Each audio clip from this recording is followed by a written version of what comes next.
आकाशवाणी भोपाल से प्रस्तुत हैं प्रादेशिक समाचार।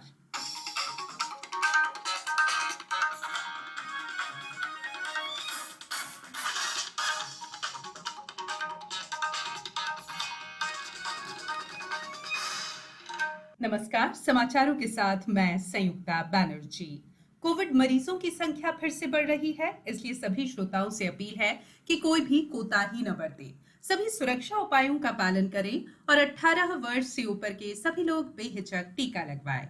सुरक्षित रहें और इन आसान उपायों का पालन करें। मास्क पहने, 2 गज दूरी है जरूरी, सुरक्षित दूरी बनाए रखें, हाथ और मुंह साफ रखें। अब मुख्य समाचार। कोविशील्ड वैक्सीन की 2 खुराकों के बीच अंतर बढ़ाकर 12 से 16 सप्ताह किया गया।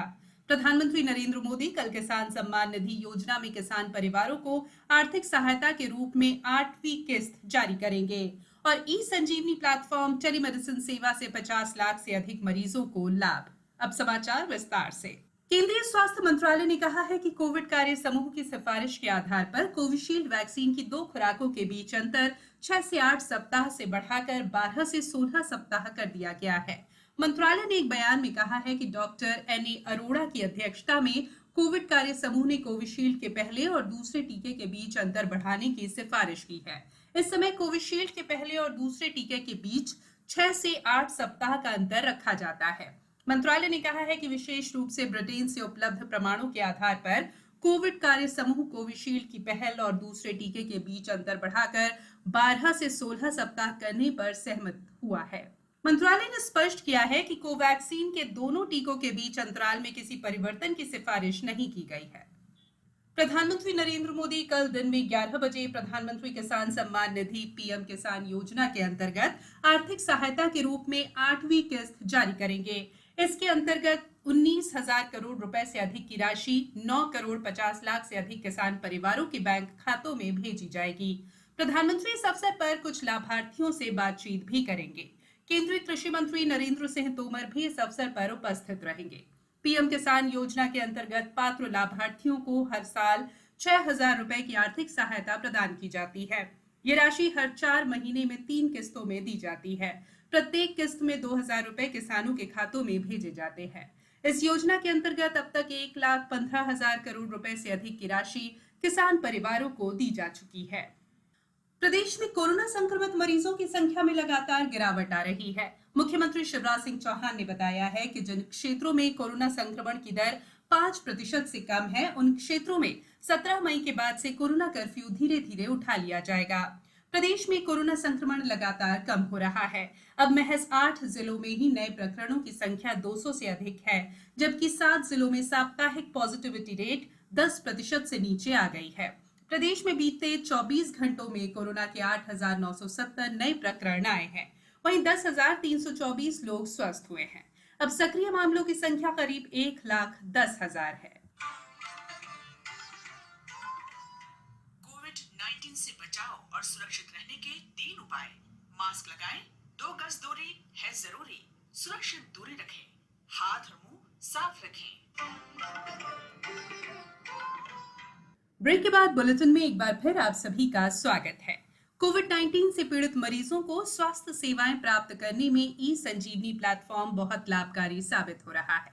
स्वास्थ्य मंत्रालय की महत्वाकांक्षी टेलीमेडिसिन सेवा देश में 50 लाख से अधिक मरीजों को अपनी सेवा का लाभ दे चुकी है। स्वास्थ्य और परिवार कल्याण मंत्रालय ने कहा है कि ई संजीवनी प्लेटफॉर्म की सेवाएं 31 राज्यों और केंद्र शासित प्रदेशों में चल रही हैं और प्रतिदिन देश भर के करीब 40,000 मरीज इस स्वास्थ्य देखभाल सुविधा का लाभ उठा रहे हैं।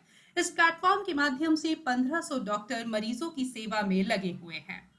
संघ लोक सेवा आयोग ने 27 जून को होने वाली सिविल सेवा प्रारंभिक परीक्षा 2021 को स्थगित कर दिया है। कोरोना वायरस की मौजूदा स्थिति को देखते हुए यह निर्णय लिया गया है। परीक्षा का आयोजन अब 10 अक्टूबर 2021 को किया जाएगा। कोविड महामारी के मद्देनजर कर्मचारी राज्य बीमा निगम यानी ईएसआई ने अप्रैल 2021 महीने के लिए ईएसआई में योगदान दाखिल करने की तारीख बढ़ा दी है। अब ईएसआई योजना के तहत कवर किए गए नियोक्ता 15 मई के बजाय इस साल 15 जून तक योगदान दाखिल कर सकते हैं। ये कर्मचारी राज्य बीमा निगम योजना के तहत योगदान के भुगतान के लिए 12,36,000 कर्मचारियों को विस्तारित सुविधा प्रदान करेगा। कल ईद उल फित्र का त्योहार मनाया जाएगा। राष्ट्रपति, उपराष्ट्रपति और प्रधानमंत्री ने ईद उल फित्र की पूर्व संध्या पर आज देशवासियों को ईद की बधाई दी। वहीं राज्यपाल आनंदीबेन पटेल और मुख्यमंत्री शिवराज सिंह चौहान ने प्रदेशवासियों को ईद उल फित्र की हार्दिक बधाई और शुभकामनाएं दी। राज्यपाल श्रीमती पटेल ने प्रदेश की खुशहाली, तरक्की और सबके मंगल की कामना की। मुख्यमंत्री श्री चौहान ने ईद उल फित्र पर्व की सभी प्रदेशवासियों को शुभकामनाएं और बधाई दी हैं। श्री चौहान ने कहा कि ये पर्व भाईचारे, प्रेम, शांति, सौहार्द, त्याग और करुणा की भावना को बढ़ाता है। उन्होंने कहा है कि कोरोना संक्रमण के संकट काल में शासन के बनाए नियमों का पालन करते हुए ईद का त्योहार मनाएं। अब कुछ समाचार संक्षेप में। मुख्यमंत्री शिवराज सिंह चौहान कोविड-19 के प्रबंधन के संबंध में 14 मई को शाम 7 बजे प्रदेश की जनता को संबोधित करेंगे। प्रदेश के गृह और विधि विधायी मंत्री डॉक्टर नरोत्तम मिश्रा ने बताया है कि अधिवक्ताओं के उपचार के लिए 5 करोड़ रुपए तक की चिकित्सा सहायता राशि स्वीकृत की गई है। नगरीय विकास और आवास मंत्री भूपेंद्र सिंह ने बताया है कि अभी तक 52 जिलों में 2,42,219 मेडिकल किट वितरित की जा चुकी है।